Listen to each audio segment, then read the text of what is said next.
John chapter 4. Yan po. John chapter 4 verse 24. God is a spirit. Yan po ang Diyos. Espiritu po ang Diyos. Ang Diyos ay espiritu. Kaya itong ating binabasa sa Bible, Word of God is about spirit. Dahil siya yan di ba? Word, kaya nga sinasabing, Word of God. Kaya, pag tayo ay naniniwala sa Diyos, sabi dito, and they that worship Him must worship Him in spirit and in truth. Ngayon, paano natin malalaman ang truth, ang katotohanan, kung hindi natin saliksikin ang tungkol sa Kanya dahil God is a spirit.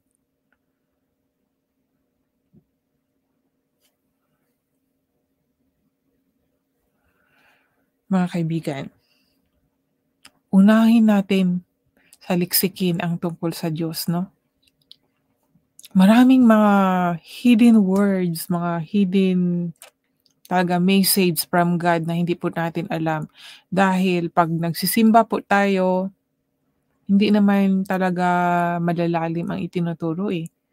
Halimbawa yung transformation in spiritual, no, rebirth or renewal of the spirit, yung mga baptism. Hindi po yan itinuturo unless na, sasali po tayo sa mga ibang organization na nagtuturo po about sa mga ganyan. Nung una, ito po, aking kwento, no, nung hindi pa ako nag-join dito po sa isang anong bang tawag dito, foundation.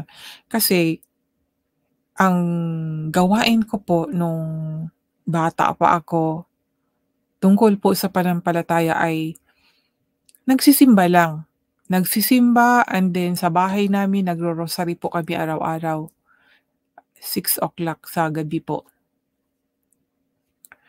Yun lang po yung ano ko, yung nakakarinig lang sa turo ng mama, yun nga, maging mabait at, mag-rosary. Hanggang sa nag-teenager na ako, hindi nga ako marunong mag-pray, ng sarili ko, eh. Nag-depend ako sa rosary. And then, after rosary yun, mga hinihiling, no, pangsariling kahilingan. Hanggang sa naging 20, tumungtong na ako sa 20 years old. So, natuto na po akong mag-novena. Doon, ako na lang isa nagno-novena and then nagro-rosary. Tapos patago pa yung papasok ko sa church kasi everyday na ako nagro-rosary no'n, eh. Parang devotion, di ba? So, yun lang po yung alam ko 'pag sa simbahan, siyempre yung nakikinig sa wali, di ba? Iba naman ang wali, eh, yung naririnig ko siyempre nagbabasa ng Word of God and then nag,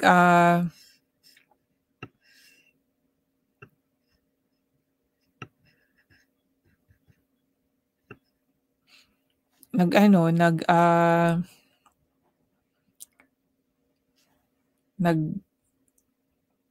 nagwali. Minsan, yung wali ay bine-base sa mga sense. Yun po yung naunawaan ko.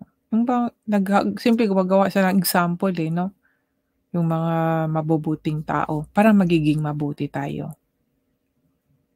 Hindi ko nga din alam yung ano, eh, yung nasa mga sinasabi sa Ephesians chapter 2 verse 8 ba yun, yung tungkol sa you will be saved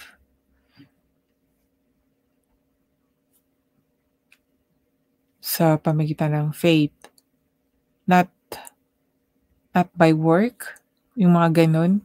hindi ko na ano yun, hindi ko narinig yun, eh, na itinuro.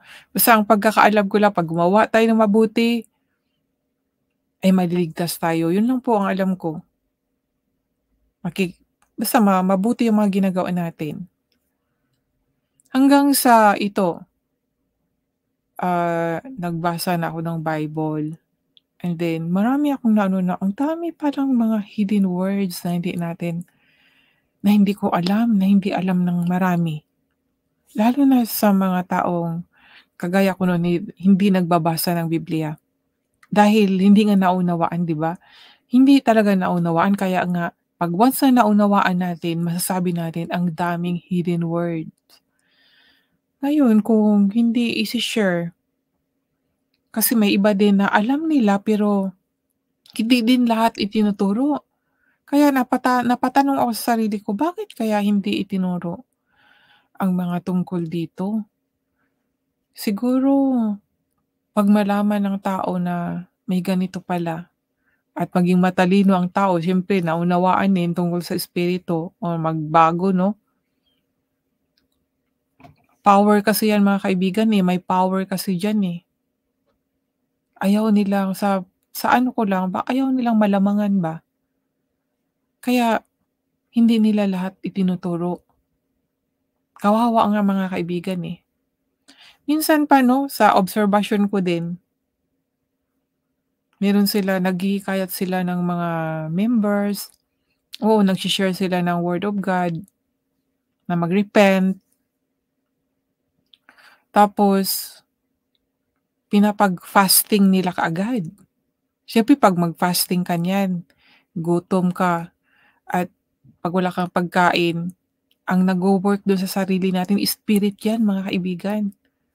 Paano kung hindi ka pa taos nagsisisi, tapos nag-fasting ka, tapos yung mga humihikayat sa'yo ay may mga power yun sila 'no? Kasi nga if you have a spirit, may power ka. Paano kung power is not from the Holy Spirit? Example na lang natin kay Kibuloy sa istorya niya 'no? Talagang kawawa kung na narinig niyo po yung tungkol sa mga nakaranas ng